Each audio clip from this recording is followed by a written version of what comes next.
Hi, I'm Terry Castleman. Once again, we're back here with Caitie Barker with Cooking with Caitie Girl. And today, Caitie's program is all about rhubarb. Here in the Midwest, everybody has rhubarb behind their garage, I swear.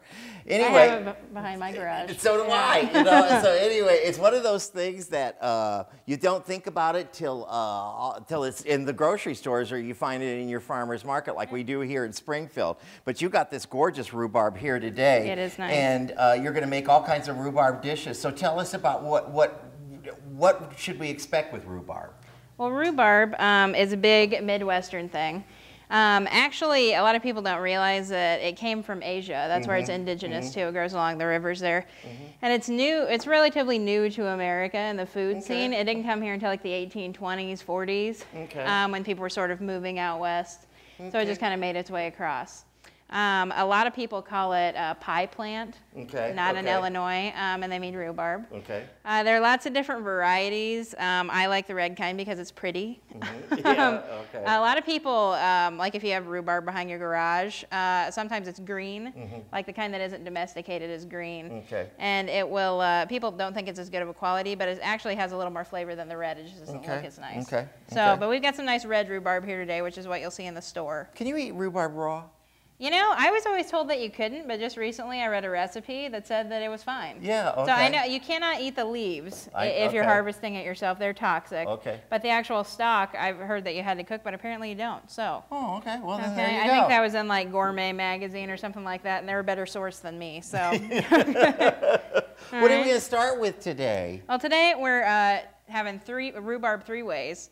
We're having a pork loin with rhubarb. We're having a salad with a rhubarb dressing. Oh, that sounds lovely. And my lovely person Terry here is going to make a rhubarb cocktail. Because it's really close to cocktail hour. It is. It is. It's 5 o'clock somewhere. So first thing I'm going to start out doing is getting our pork loin ready. And this is beautiful. This is a very nice pork loin. It's center cut, trimmed pork loin. You'll see them like in little vacuum packages at the store. Sometimes they're marinated already if they are great.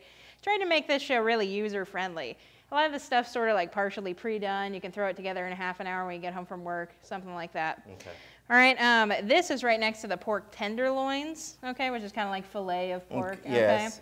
But it's a lot cheaper, and it's just as good. Because I know it doesn't sound too appetizing, but they actually inject like a fluid marinade into this. And it makes it really tender and juicy. Like you can burn it, and it would still be good.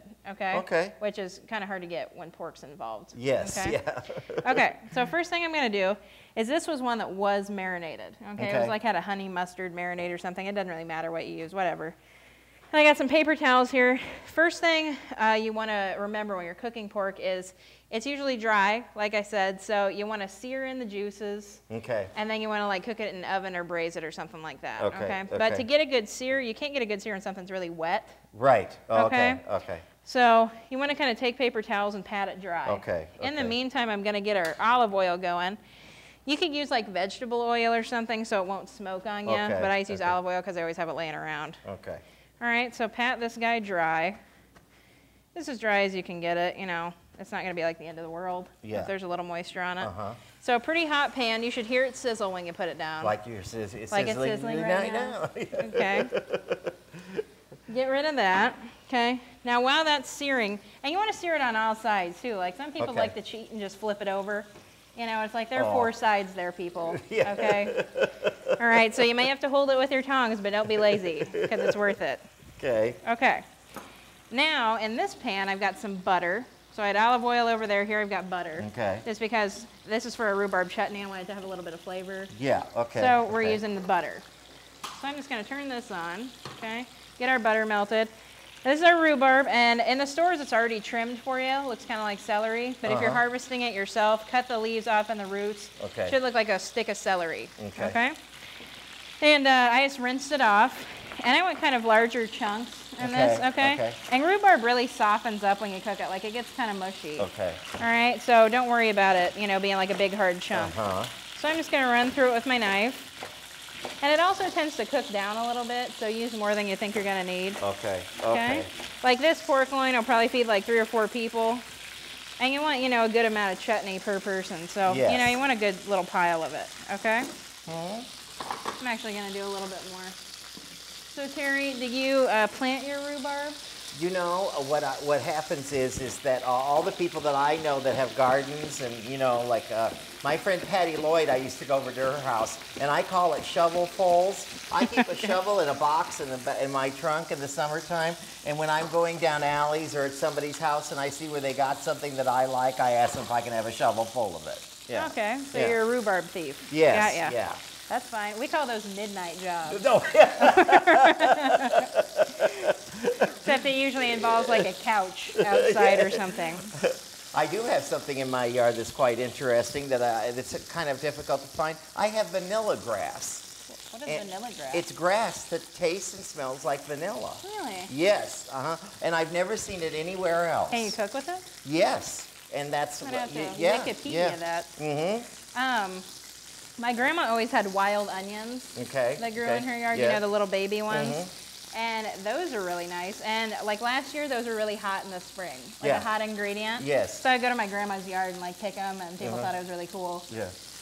And of course, I lied and said I got them somewhere else. Okay. Doesn't sound very nice to say. I got that in my grandma's yard. Okay. So here's my rhubarb in the pan with some butter. Okay. Now rhubarb's sour. Okay, it's kind of sour. And so we're going to need to sweeten it up with some sugar, but I always add lemon to my rhubarb. Okay. And people are always like, oh, it's already sour, but it just kind of like makes it vibrant tasting. Okay, I understand what you're talking about. It gives it a fresher taste. Yeah, it kind of brings out the flavor of it. And I don't take out lemon seeds.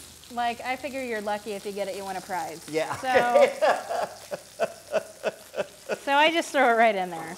They can worry about it, whoever's eating it. So, okay, my pork over here sounds like it's getting a good sear. Yes, it is. Be careful with this because you're probably going to get splashed a little bit, so you may want to wear an oven mitt or something. Okay, so see that nice little brown color? Yeah. That's what you're looking for. Mm-hmm. Okay? All right. So this rhubarb is probably going to take 5 or 6 minutes just to kind of cook down a little bit. You want it to be nice and soft, and the color will be kind of pink throughout, okay? Mm-hmm. And after it starts to cook down here just for a minute, it's probably ready now. See how it's starting to look a little opaque? If I did that, I'd have it everywhere. It'd be from here to New Jersey. It's all in the wrist. I'm going to add quite a bit of sugar. That was probably almost 2 cups of sugar. Oh, so about equal amounts of sugar and rhubarb. Oh, okay. And you're making up for that sour, the lemon. Okay. So we've got butter, lemon juice, rhubarb, and sugar.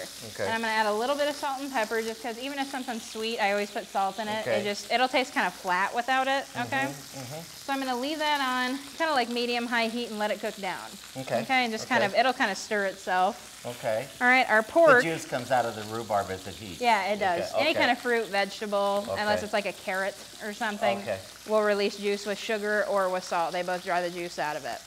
All right, so our pork loin, I'm going to finish searing this on both sides, and I'm going to put it into about a 400-degree oven for like 20-25 minutes. Okay. And pork, like, people think that you have to cook all the way through or else you'll like get trichinosis. And, I don't think those things are. And it still exists. I mean, it doesn't, but it's dead when the pork is like medium rare. Okay. Okay. Okay. So I like my pork about like medium well. I like a little pink in it. Okay. If you're that weird about it, close your eyes and take a bite. Yeah. Okay. You know, and just pretend it's done because it's a lot better. Or they can have the end piece. Or they can have the end piece. But anyway, so about 20-25 minutes. This will be like medium well. Okay. If you want it a little longer, leave it a little longer. It's fine. Okay. Because like I said, with the injected marinade, it stays moist. So. Okay. So, and I'm not going to put any liquid in here. Right. All right. Okay. I just wanted to finish roasting dry. Okay. But like if you wanted to cook it a little longer, you could put a little liquid in there, like some chicken broth or something. Okay. All right, so I'm just going to pop this in the oven. Make sure you use a pan that has an oven-safe metal handle. Okay. I'm going to let this cook down, and then we'll be right back and show you the finished product.